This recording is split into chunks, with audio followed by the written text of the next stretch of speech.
इंद्र ने क्या देखा कि मातलोक में 12 साल हो गए बारिश नहीं हुई। मातलोक के जितने भी जीव थे वो पानी के बिना सब त्राही त्राही कर रहे थे, प्यासे मर रहे थे।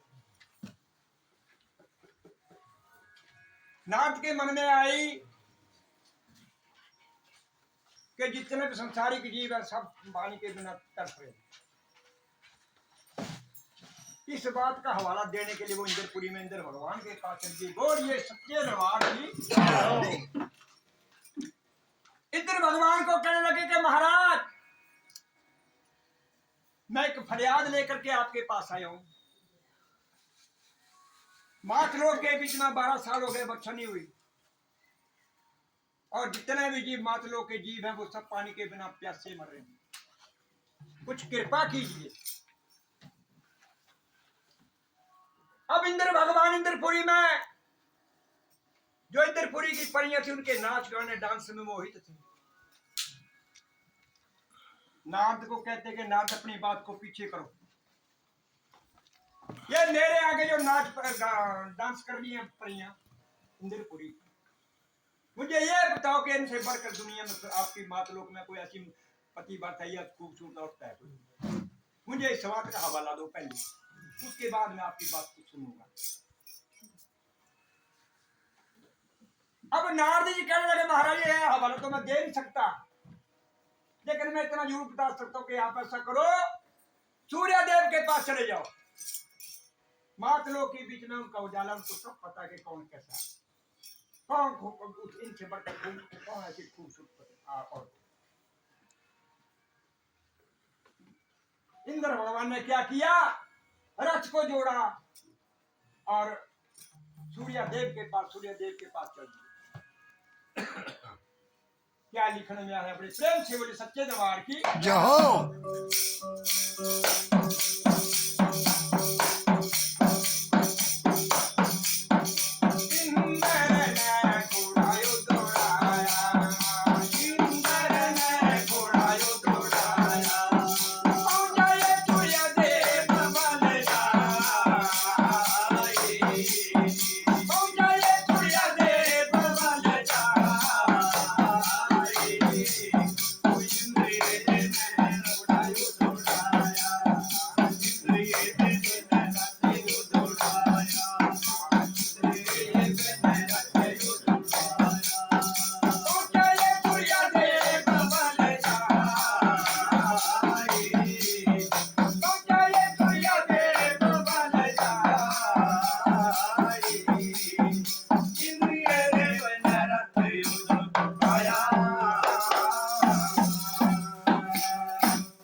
अब इंद्र भगवान ने रथ जोड़ा, रथ के ऊपर सवार हो करके सूर्य देव के पास चले। सूर्य देव महाराज ऐसा करो, मुझे ये बताओ इंद्रपुरी में जो परी हैं इनसे बढ़कर मातलों के बीच में कौन सी औरत खूबसूरत है या कौन सी औरत ऐसी पतिव्रता है, मुझे जरा उसका हवाला दो। अब सूर्यदेव कहने लगे कि महाराज इस बात का हवाला मैं नहीं दे सकता, क्योंकि मेरे सूर्य का चल तेज है, मुझे धरती पर कुछ भी नजर नहीं आता। आप ऐसा करो, चंद्रमा के पास चले जाओ, इस बात की खबर वो देंगे आपको। बोल सच्चे दरबार की जय हो।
चंद्रमा के पास चले गए। चंद्रमा मुझे बताओ मातरों के बीच में ऐसी कौन सी स्त्री है जो इंद्रपुरी की पनियों से बढ़कर खूबसूरत और पतिव्रता। अब चंद्रमा कहने लगे महाराज मातलों के बीच में एक गौतम ऋषि है, उसकी हल्या नारी है।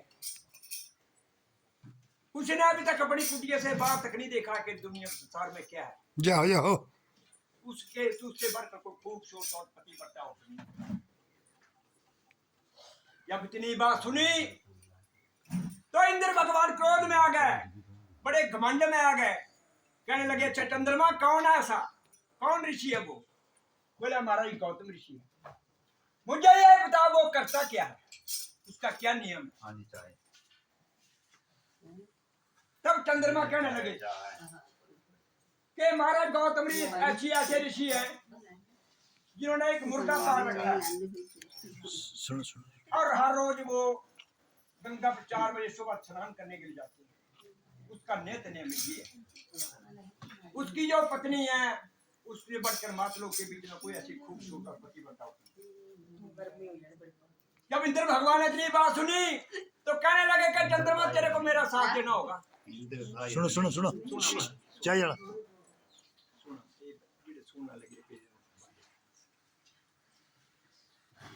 कहने लगे कि तुझे मेरा साथ देना होगा। चंद्रमा कहने लगे कि महाराज मैं आपका साथ कैसे दे सकता हूँ, मातलों के बीच में अंधेर पड़ जाएगा। अब इंद्र भगवान कहने लगे कि इस बात की चिंता आप मत करो, मेरा साथ देना होगा, जो मैं आप जो कहोगे मैं वो करूंगा। जब चंद्रमा चली बात सुनी चंद्रमा ने तो कहने लगे कि महाराज ठीक है। अब इंद्र भगवान ने क्या किया, अपने तपोबल के द्वारा एक माया रूपी मुर्गा तैयार कर दिया और एक माया रूपी चंद्रमा तैयार कर दिया। चंद्रमा को मातलों के बीच में फिट कर दिया और उस मुर्गे को गौतम ऋषि की कुटी के पास छोड़ दिया। बड़े प्रेम से बोली सच्चे दरबार के। अब क्या हुआ, चंद्रमा से लाइट उठा मातलों का प्रकाश करवा दिया और जो मुर्गा था उसे सुबह 4 बजे के बजाय रात को 12 बजे आवाज लगा दी। बोले शंकर भगवान की जय हो। जब रात को 12 बजे आवाज लगा दी, गौतम ऋषि जैसे 4 बजे उठ करके गंगा पर स्नान करने के लिए नित्य नियम जानते थे, उस दिन वो 12 बजे उठकर चल दिए। बड़े प्रेम से वो सच्चे दरबार की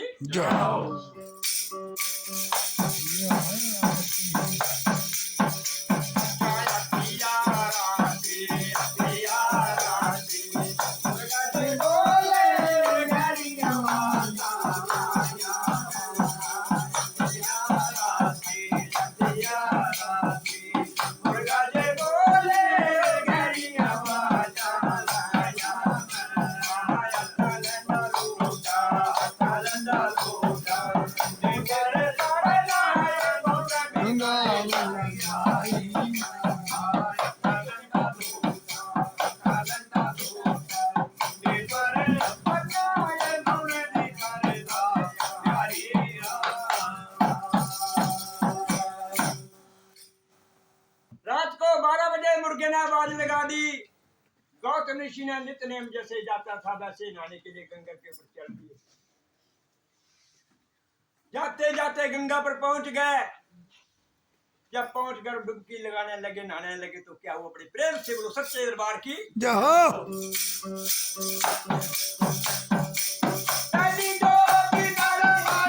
ऋषि ने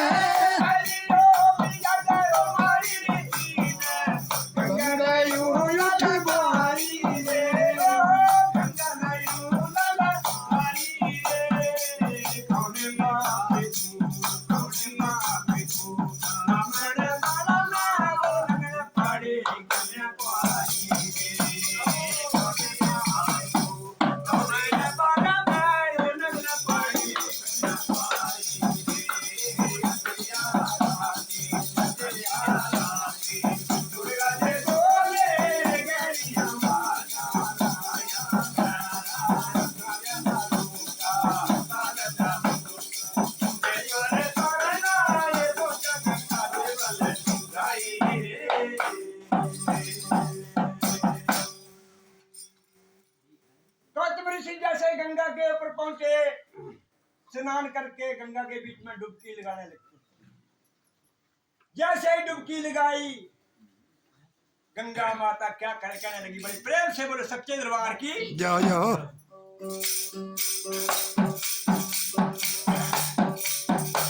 गंगा माता यूं उठी बोली, गंगा माता यूं उठी बोली, बोले बात हमारी रे, तुलनी बात हमारी रे, कौन पापी तू, कौन पापी तू, हमने बोला मैं हो लगना पड़ी कुछ पाई रे, कौन पापी तू, हमने बोला ये लगना पड़ी कुछ पाई रे,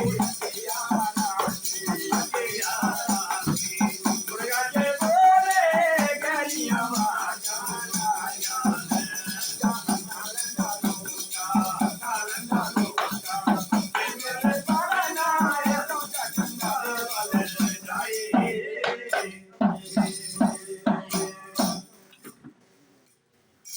जैसे ऋषि ने गंगा के बीच में डुबकी लगाई, गंगा माता बड़े जोर से चिल्लाई, ओ पापी बोला, तू आधी रात को कौन नहाने आ गया?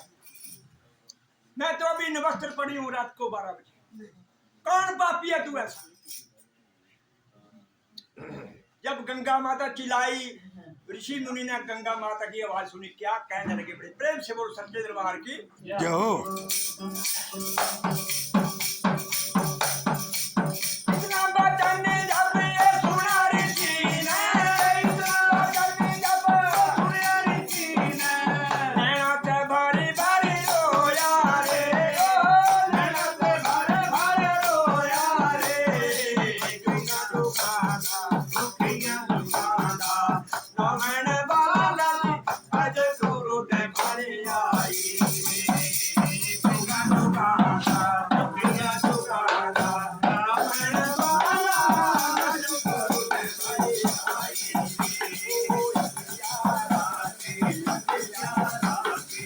दुर्गा के बोले गरिया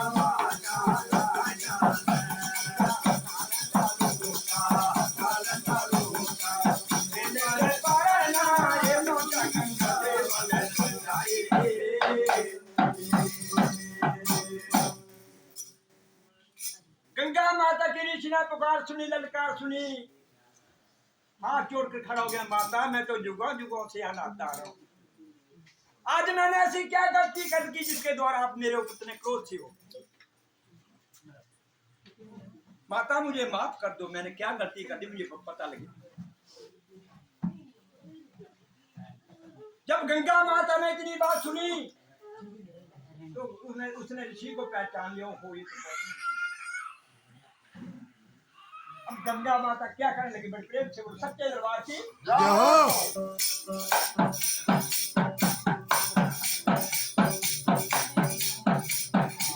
गंगा माता यूं उठ बोली, गंगा माता यूं उठ बोली, तुलनी बात हमारी रे, तुलनी बात हमारी रे, तेरे घर में दूर पड़े मेरी उछल नहीं हल्ले आना रे, ओ तेरे घर में दूर पड़े हैं हल्ले नहीं हल्ले आना रे, यारा की दुर्गा जी बोले गरिया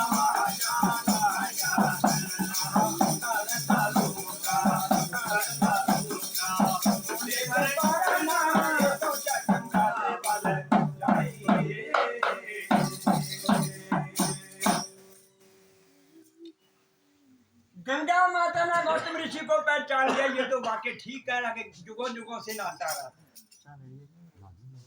गंगा माता ने अपने दिव्य दृष्टि के द्वारा नजर लगाई गौतम ऋषि की कुटिया की तरफ। अब दिव्य दृष्टि लगाई से क्या देखा, ओहो आज गौतम ऋषि के रात छल हो गया। जब मैं तीसरे नेत्रों के द्वारा उसने देखा, गौतम ऋषि को कहने लगी, माता बोला गौतम ऋषि जाओ अपनी कुटिया में देखो, जाके वहां चोर पड़े हैं। जब गौतम ऋषि ने माता गंगा की इतनी बात सुनी, क्या करने, कहने लगे, बड़े प्रेम से बोलो सच्चे दरबार की लाया था कुछ ये ना मैंने पाया, लाया था कुछ ना मैंने पाया, तुझी मंदिर बलदारी रे, ओ तुझी मंदिर बलदारी रे, जोगी पे जाकर, जोगी पे जाकर भिखारी की नजर ये तेरा ही अंजन को आई, जोगी पे जाकर, जोगी पे जाकर भिखारी की नजर ये तेरा ही अंजन को आई, ओ हथियारा के, हथियारा के दुर्गा दे बोले गहरी आवाज़,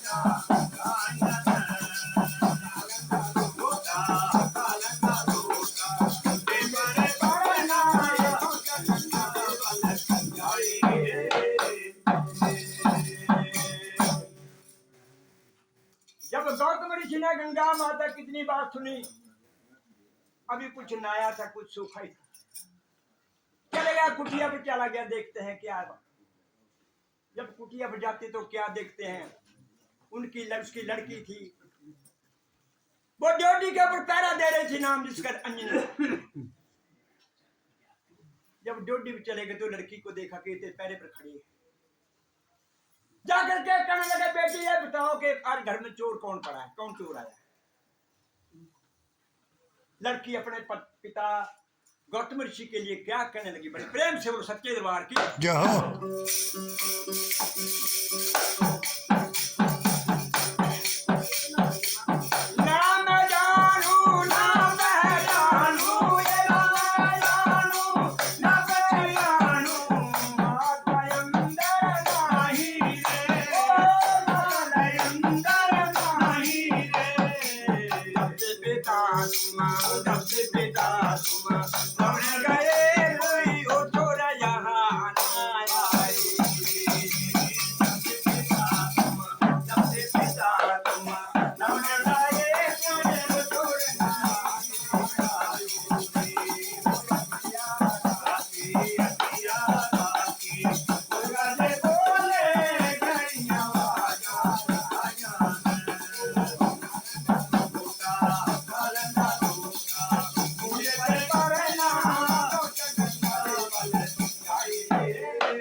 लड़की कहने लगी, अंजनी पिताजी कोई चोर यहाँ नहीं आया, किसने बताया, किसने भटकाया आपको, जब से आप नहाने के लिए गए यहाँ कोई नहीं है।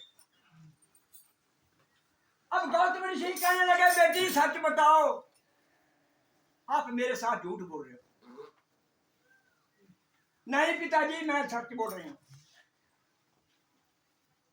बेटी बोल दो, सच बोल दो, मेरा खून होकर के मेरे साथ झूठ मत बोल। जब लड़की बार बार ऐसा कह रही थी, गौतम ऋषि ने क्या किया, वो कुटिया के अंदर चले गए। जब कुटिया को अंदर चले गए तो क्या देखते हैं, एक तरफ को चंद्रमा भागता है, दूसरी तरफ को इंद्र भगवान। बोले अच्छा, बात देख करके बाहर आ गए।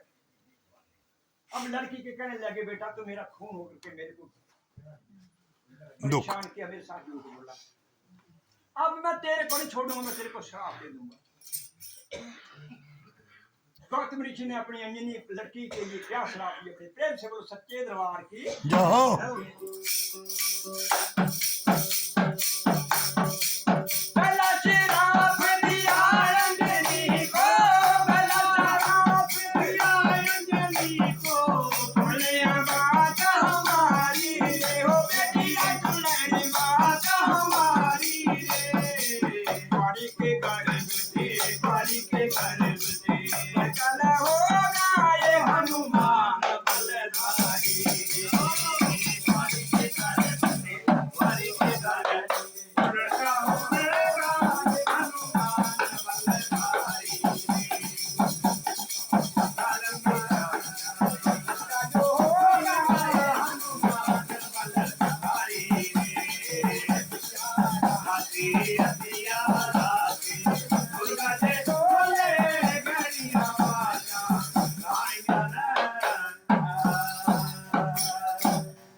लड़की ने इतना झूठ बोला तो लड़की के लिए श्राप दे दिया। जा बोली बेटी मैं तेरे को श्राप दे रहा हूँ। कुंवारी के गर्भ से ही बोले शिवों की अंश द्वारा बोले तेरे गर्भ पेट से बोल हनुमान बाधारी पैदा होंगे, हनुमान का जन्म होगा। इतना बड़ा श्राप दे दिया अपनी अंजनी के लिए।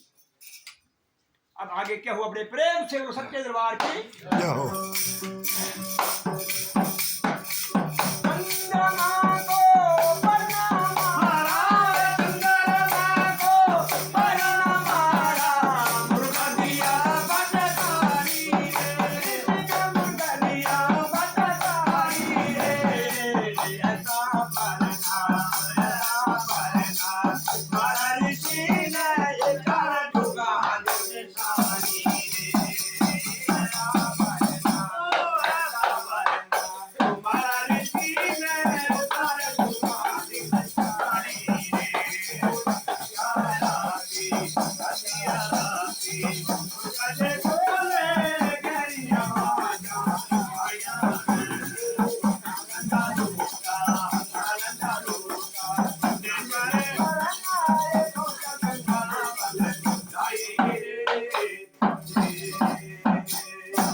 दूसरा श्राप चंद्रमा को दे दिया।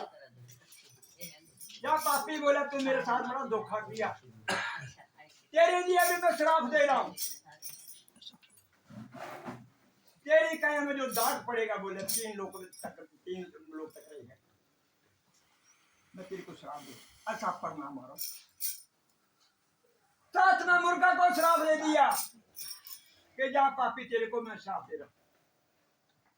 पहले तेरी पूजा हुआ करती थी, लेकिन आज के बाद मैं तेरे को कह रहा हूं कि लोग तुझे काट काट करके खाएंगे और दिन को 12 बजे तू बाहर जल जाएगा। बड़े प्रेम से वो सच्चे दरबार के गौतम ऋषि का श्राप आज मुर्गी के हाथ में।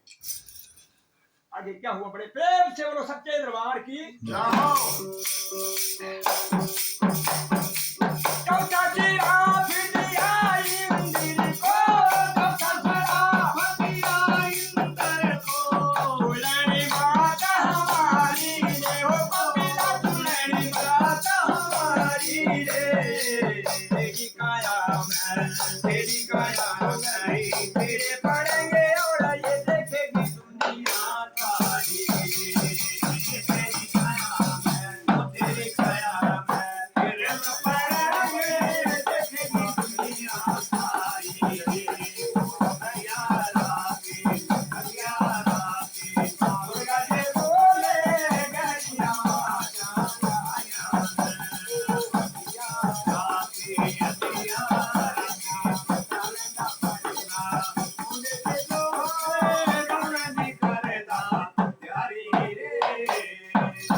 भगवान को दे दिया। सबसे बड़ा पापी तू, सारी रचना तेरी रचाई हुई है, या मैं तेरे को भी श्राप दे रहा हूं। बोला जा तेरी काया में कीड़े पड़ेंगे और सारी दुनिया देखेगी ये बरसात की लो सबलोने लगे। गौतम ऋषि का श्राप दिया हुआ।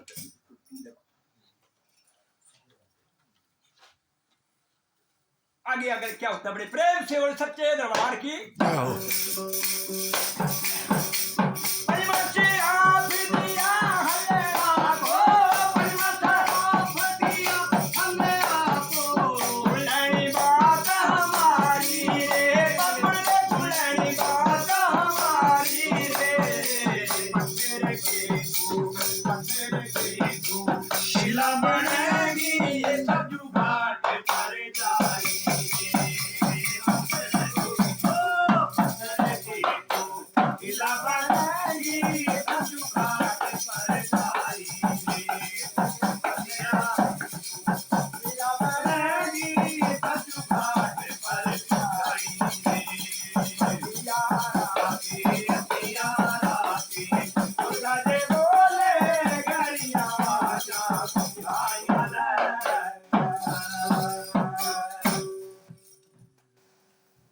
श्राप अपनी पत्नी के लिए दे दिया। बोला पापड़ सारी जिंदगी मेरे साथ लगाई, अंत में क्या दाग लगाए मेरे। तेरे से बड़ा पापी नहीं हो सकता दुनिया में कोई। तू तो मेरा जिंदगी का साथ था। जा मैं तेरे को भी शराब दे रहा हूं। साथ ही में सरजू घाट की नदी थी। शराब दे दे के जाओ नदी के ऊपर, तू पत्थर की शिला बन के वहां पड़ी रहेगी जुगों की। वो सच्चे दरबार की। अच्छा, इतना बड़ा शराब। अब गौतम ऋषि की हल्या नारी अपने पति के लिए क्या कहने लगी जब श्राप दे तो क्या कहने लगी? बड़ी प्रेम से बोलो सच्चे दरबार की।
जब गौतम ऋषि ने हल्या नारी के लिए अपनी पत्नी के लिए श्राप दे दिया, हल्या नारी कहने लगी पति देव श्राप तो आपने दे दिया, लेकिन ये बताओ कि मैं कब तक पत्थर की शिला बन के पड़ी रहूंगी सरजू घाट की नदी के ऊपर? मेरी मुक्ति कब हो? कब मुझे मोक्ष प्राप्त हो? अब गौतम ऋषि ने जब इतनी बात सुनी क्या कहने लगे? बड़े प्रेम से वो सच्चे दरबार की।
गौतम ऋषि हल्या के लिए कहने लगे हल्या सुन, पहले सतयुग लगेगा, उसके बाद द्वापर आएगा, त्रेता आएगा।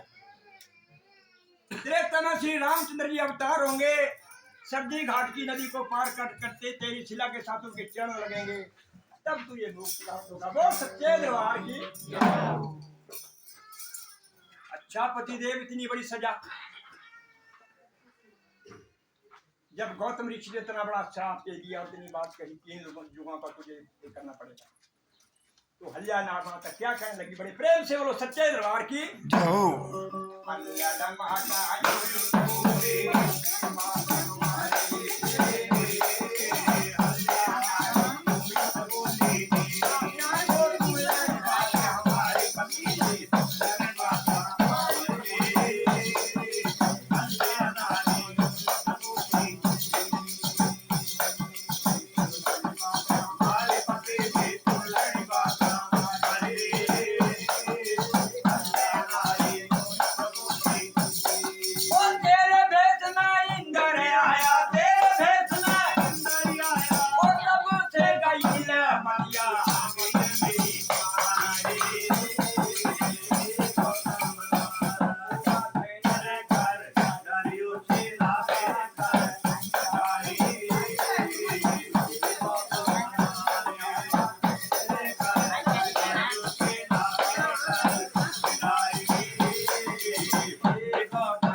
बीत जाने के बाद तेरे शिला के साथ उनके चरण लगेंगे कि सरजू घाट की नदी के ऊपर, तब तुझे मोक्ष होगा। हल्या कहने लगी पतिदेव मुझे इतना बड़ा श्राप दे दिया, लेकिन मेरी एक फरियाद है। उस पापी ने मेरे साथ छल किया, आपका रूप धार करके मेरे पास आया हो, अब बताओ मेरे इसमें क्या दोष है?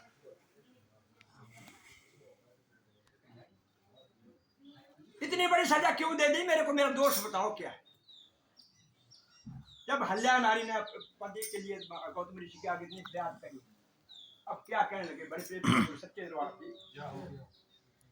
गौतम ऋषि ने सोचा अच्छा ठीक कर रही, उस पापी ने तेरे साथ छल किया, लेकिन बात एक ऐसी है, संतों का जो वचन जो मुंह से निकल जाता है वो पूरा ही होता है, उसको वापस नहीं आता। हल्या जो श्राप मैं तेरे को देना था वो दे चुका हूं, लेकिन इतना कि मैं अपने तपों के बल के द्वारा मैं थोड़ी सी सजा आपकी कम कर सकता हूँ, वो शंकर भगवान की। अब क्या हुआ, सज्जू की आयु 17,28,000 वर्ष और द्वापर की है 12,96,000, त्रेता की है 8,64,000 और कलयुग की आयु 4,30,000। ऋषि ने क्या किया, बड़े प्रेम से बोलो सच्चे दरबार की जय हो।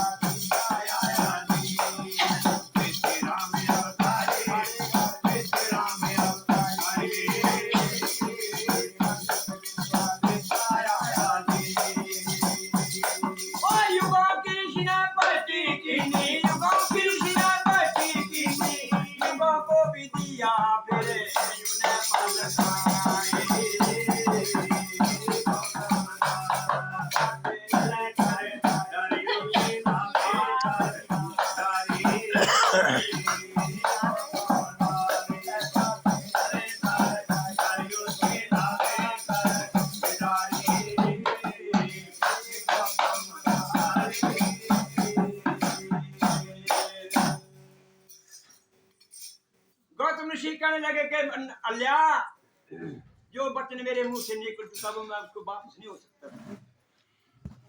ठीक है मैं समझ रहा हूं कि आपकी गलती कम है उसके प्रति मैं क्या कर सकता हूँ कि आपकी सजा को मैं कुछ कम कर सकता हूँ। गौतम ऋषि ने क्या किया, अपने तपोबल के द्वारा युगों की पार्टी कर दी। पहले सतयुग लगना था, उसकी आयु थी 17,28,000, उसके बाद द्वापर। गौतम ऋषि ने तपोबल के द्वारा क्या किया, पहले सतयुग लगाया, उसके बाद सीधा त्रेता लगा दिया, द्वापर को पीछे कर दिया।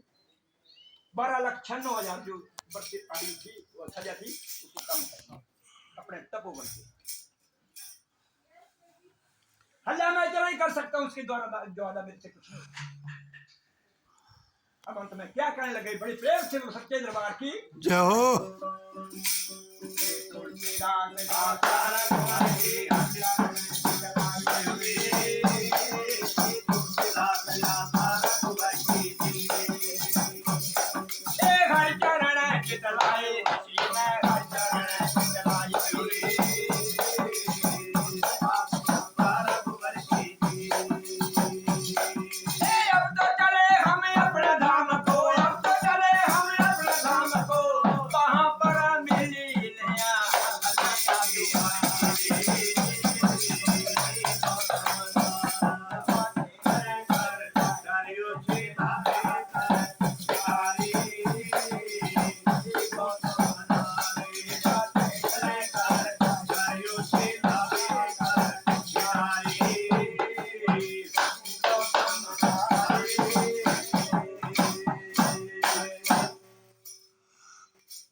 सजा को कम कर दिया, गौतम ऋषि हल्ले के लिए कहने लगे, हल्या बात ऐसी, अब आप अपने धाम को जा रहे हैं, अब जैसे भी होगा आपने देख लेना, और कहीं इच्छा मिलने की होगी तो बैकुंठ धाम की आकर के मेरे साथ मिल लेना। बड़े प्रेम से बोलो सच्चे दरबार की क्या हुआ, सतयुग बीता, द्वापर को पीछे करके त्रेता शुरू हुआ।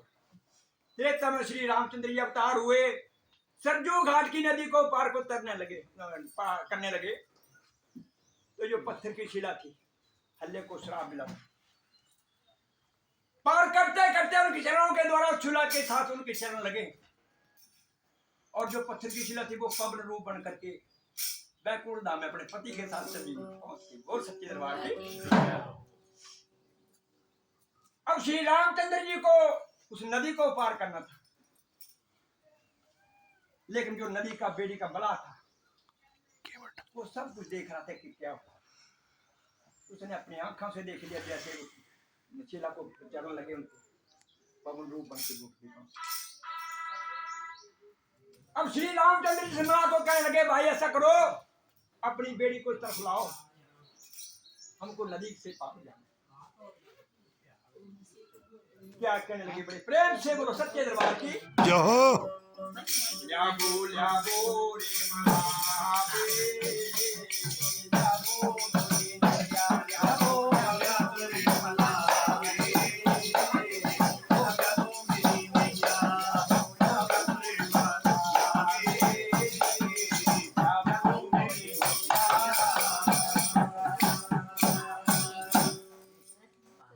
मला को कहने लगे कि मला अपनी नैया को चरक लगाओ, हमको नदी के पार जाना है। जब श्री रामचंद्र जी की इतनी बात सुनी, मला क्या कहने लगा, बड़े प्रेम से बोलो सच्चे दरबार की जय हो। बिना पैर के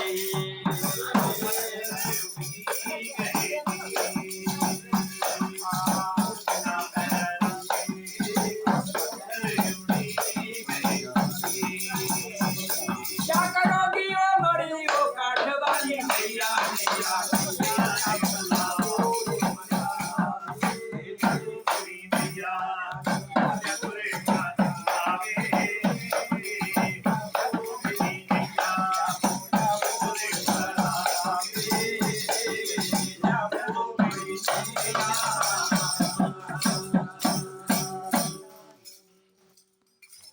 मला श्री रामचंद्र जी को कहने लगे, महाराज मेरे को शर्मिंदा क्यों कर रहे हैं?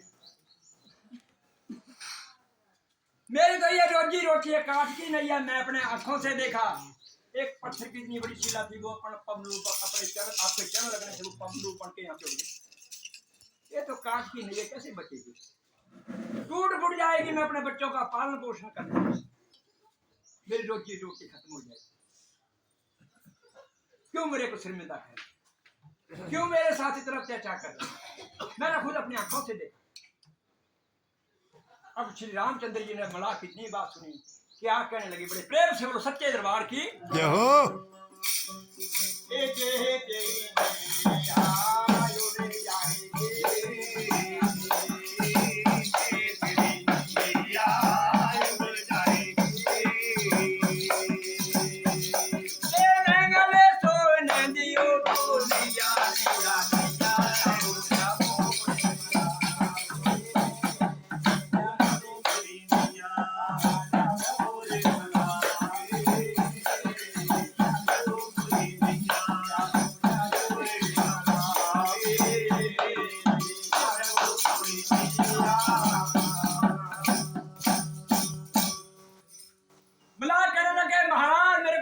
मत करो, मेरी रोजी रोटी है। लेकिन श्री रामचंद्र जी से वायदा करते, अरे भाई तू क्या कह रहा है, क्या कह रहा है, तेरी नैया टूट जाएगी। ऐसी बात नहीं, मैं तेरे से वायदा करता हूँ, अगर तेरी नैया को कुछ हो जाएगा, टूट फूट जाएगी, इसके बदले में तुझे छोड़ने की 2 नैया देकर जाऊंगा। मैं तेरे से वायदा करता हूँ। श्री रामचंद्र जी ने उसको इतनी बात की, तू लिया भाई हमको नदी के पार जाना। जब मरा ने इतनी बात सुनी तो बेड़ी को इस तरफ लेकर आ गया। जब लेकर आ गया तो क्या हुआ, अपने प्रेम से बोलो सच्चे दरबार की जय हो।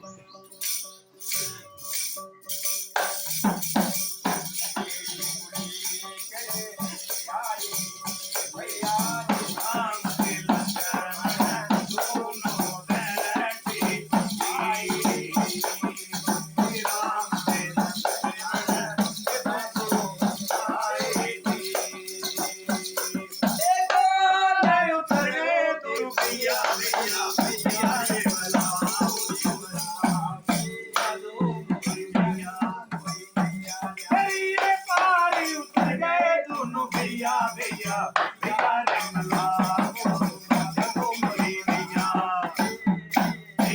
देखो मोरी भैया कमरे बाबे देखो मोरी भैया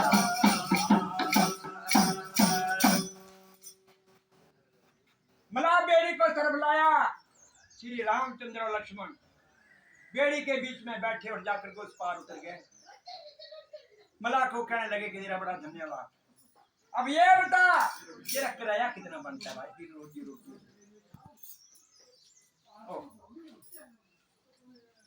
मला कहने लगे कि महाराज मेरा कोई किराया नहीं। अरे भाई एक तरफ आपने कहा कि बड़े बच्चों का पालन पोषण करता हूँ, इससे मेरे बच्चे परिवार का गुजारा चलता है। तू क्या कह रहा है मेरा कोई किराया नहीं? जो बनता है आप बोलो, हम देंगे। बोले नहीं महाराज मुझे कुछ नहीं चाहिए। बोले फिर क्या चाहता है? तो भला कह रहा महाराज मुझे कुछ नहीं चाहिए, मैं सिर्फ इतना चाहता हूँ जैसे आपके चरण वो लगने से वो शीला जी थी वो बैकुंठ धाम में चली गई, ऐसे मेरी नैया को भी भवसागर से पार कर दो। बोले मैं इतना ही चाहता हूँ, मुझे कुछ नहीं चाहिए। तब श्री रामचंद्र जी ने कहा था तू वैसा ही होगा, नैया को भी भवसागर से पार कर दिया। बड़े प्रेम से बोलिए बहुत जय हो माता की जय।